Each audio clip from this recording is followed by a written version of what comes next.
ಇತ್ತೀಚೆಗೆ ನಾವು ನೋಡ್ತಿದ್ದಂಥ ಒಂದು ಒಳ್ಳೆಯ ಬೆಳವಣಿಗೆ ಏನಂದರೆ,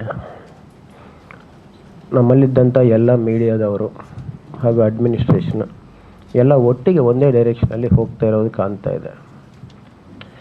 ಒಂದು ಇನ್ಸಿಡೆಂಟ್ ಆದ ತಕ್ಷಣ ನಮ್ಮಲ್ಲಿ ಏನಾಗ್ತಾ ಇತ್ತು, ಸಿಂಗಲ್ ಇನ್ಸಿಡೆಂಟ್ 5 ಜನ 5 ರೀತಿ ಇಂಟರ್ಪ್ರಿಟೇಷನ್ ತೊಗೊಂಡು ಮಾಡುವಂಥದ್ದು ಇರ್ತದೆ.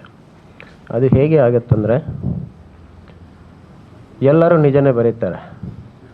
ಒಂದು ಇನ್ಸಿಡೆಂಟಲ್ಲಿ ಒಂದು 100% ಫ್ಯಾಕ್ಟ್ ಇದ್ದರೆ ಅದರಲ್ಲಿ ಎಲ್ಲರೂ ಕೂಡ ಅವರಿಗೆ ಬೇಕಾದಂಥ 20%, 30%, 15%, ಕೆಲವರು 80% ತೊಗೊಂಡು ರಿಪೋರ್ಟ್ ಮಾಡಿದ ಮೇಲೆ ಆ ಕಂಪ್ಲೀಟ್ ಫ್ಯಾಕ್ಟ್ಸ್ ಇಲ್ಲ ಅಂದಾಗ ನಾವು ಅದರಲ್ಲಿಂದ ಯಾವ ರೀತಿ ಇಂಟರ್ಪ್ರಿಟೇಷನ್ ಬೇಕಾದ್ರೂ ತೊಗೋಬೋದು. ಸೊ ಈ ರೀತಿ ಒಂದು ಸ್ಥಿತಿ ಇತ್ತು.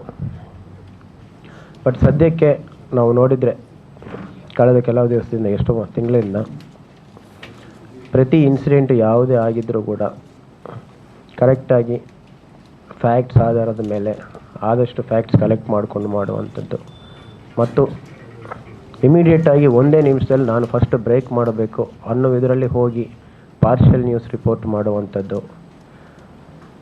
ಸೊ ಇಂಥ ಬ್ಯಾಡ್ ಹ್ಯಾಬಿಟ್ಸ್ ಬಿಟ್ಟು ಭಾಳ ಚೆನ್ನಾಗಿ ನಾವು ಬೆಳಗ್ಗೆ ಮೊದಲು ನಾನು 1-2 ಪೇಪರ್ ಓದ್ತಾ ಇದ್ದೇನೆ ಬೆಳಗ್ಗೆ. ಇವಾಗ ಬೆಳಗ್ಗೆ ಎದ್ದ ಮೇಲೆ ಎಲ್ಲ ಪೇಪರು ಕೂಡ ತೊಗೊಂಡು ಎಲ್ಲ ಓದಿದ ಮೇಲೆ ಕೆಲಸ ಸ್ಟಾರ್ಟ್ ಮಾಡ್ಕೊಳ್ತೇವೆ, ಮೇ ಬಿ ಒಂದು 7 o'clockಗೆ. ಸೊ ಅದನ್ನು ನೋಡಿ ನನಗೆ ಭಾಳ ಖುಷಿ ಆಯಿತು.